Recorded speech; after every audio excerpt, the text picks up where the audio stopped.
Brought to you by Agilus Diagnostics.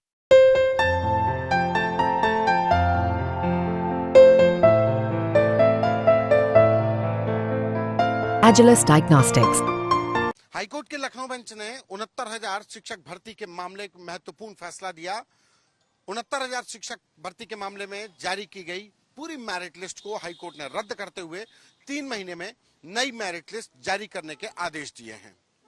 इस 69,000 शिक्षक को लेकर हाईकोर्ट के जो आदेश हैं उसका क्या प्रभाव होगा और उन 69,000 शिक्षकों के लिए किस तरीके से इस आदेश का असर होगा, इस पर बात करने के लिए हमारे साथ इस पूरी लड़ाई को लड़ने वाले सुशील कश्यप हैं। सुशील कश्यप 69,000 शिक्षक भर्ती संघ के प्रदेश अध्यक्ष भी हैं, यानी कि एक संघ बना करके इन्होंने लड़ाई लड़ी।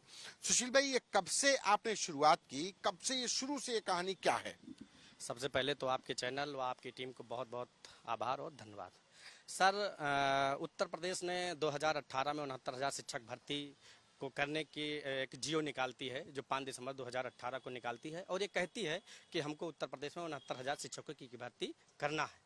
उसके बाद सरकार जो है आवेदन लेती है, जिसमें 4,31,000 कैंडिडेट अपीयर होते हैं और फाइनली 4,10,000 कैंडिडेटों ने इसमें एग्ज़ाम देते हैं और 6 जनवरी 2019 को जो है इसका जो है एग्ज़ाम होता है, जिसमें 1,46,060 कैंडिडेट पास होते हैं।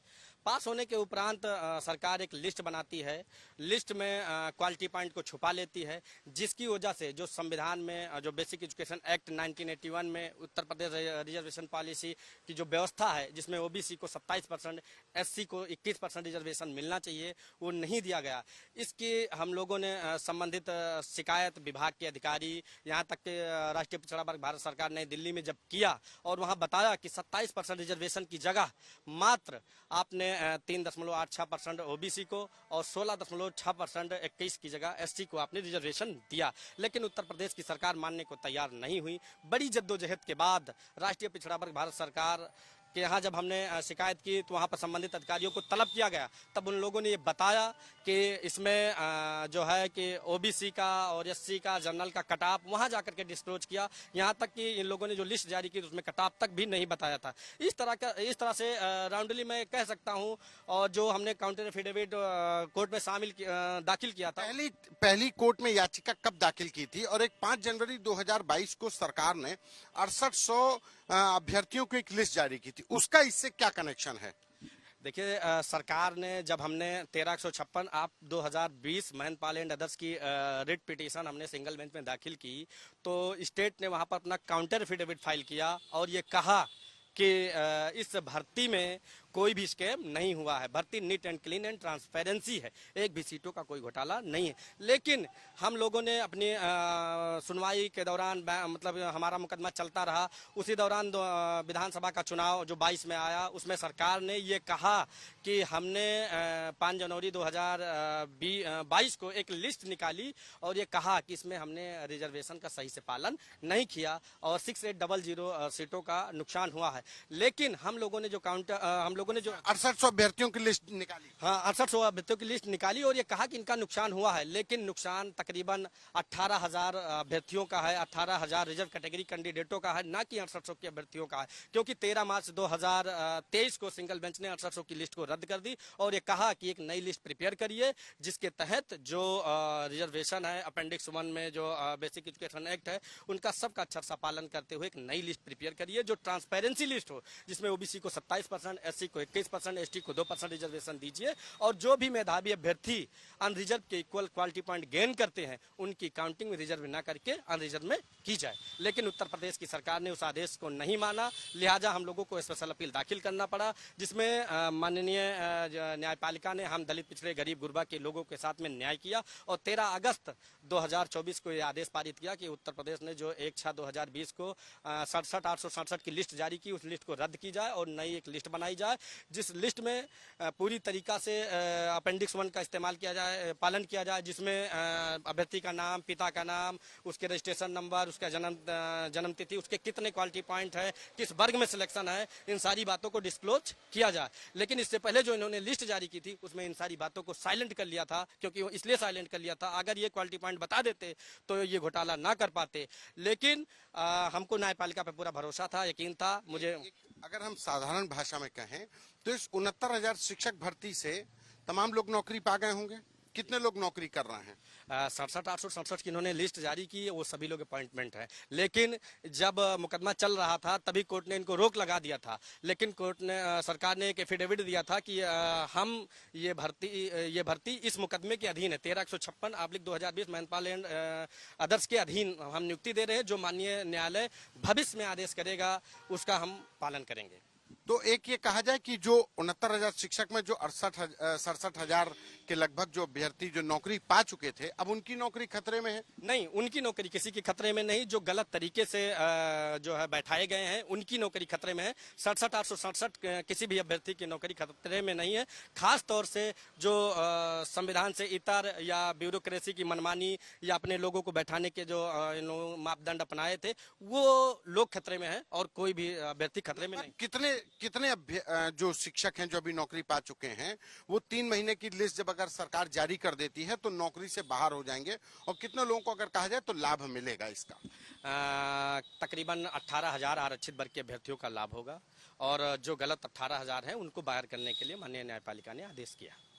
ये 18,000 जो लोग होंगे वो जो सिलेक्शन में, क्या ये SC ST OBC वर्ग के होंगे, या इसका आरक्षण के इस जो नियमावली लागू होने से किस तरीके से रिजर्वेशन को की वजह से कौन लोग बाहर होंगे, एक साधारण भाषा में अगर समझे तो? देखिए, इनको तो नियुक्ति के लिए कोर्ट ने रोक दिया था, लेकिन इन्होंने ये कहते हुए नियुक्ति कर ली थी कि नौनिहालों का भविष्य खतरे में है, उनका भविष्य गर्त में चला जाएगा, हमारे पास शिक्षकों की कमी है, इसलिए हमको नियुक्ति कर लेने दीजिए। जो भविष्य में माननीय न्यायपालिका आदेश करेगा मैं उसका पालन करूंगा। तो अब खतरे की बात ही नहीं, क्योंकि आपने कोर्ट से परमिशन लेकर की, पहले ही दिन आपको कोर्ट रोक रही थी। इसलिए जो गलत तरीके से गए हुए हैं, जो गलत तरीके से बैठाए गए हैं, उन्हीं लोगों की नौकरी खतरे में है। किस कैटेगरी के लोग होंगे जो इनका अब रिजर्वेशन जब पालन होगा तो किस कैटेगरी के लोग बाहर होंगे? वो मोस्टली ये कह सकते हैं कि जनरल कैटेगरी के कैंडिडेट खतरे में होंगे, क्योंकि हमको जो इस में आदेश हुआ है कि अगर हम रिजर्व कैटेगरी के कैंडिडेट हैं, अगर हमारा क्वालिटी पॉइंट अनरिजर्व के इक्वल होगा तो मेरी काउंटिंग रिजर्व ना करके मेरी काउंटिंग अनरिजर्व में की जाएगी। क्योंकि जो 50% होता है वो ओपन कोटा होता है, वो सभी के लिए होता है, किसी व्यक्ति विशेष वर्ग के लिए नहीं होता है। यानी कि अगर एक SC ST का कैंडिडेट जनरल की मेरिट लिस्ट के बराबर नंबर लाएगा तो उसकी काउंटिंग जनरल के कैंडिडेट में हो जाएगी। बिल्कुल बिल्कुल जी बिल्कुल।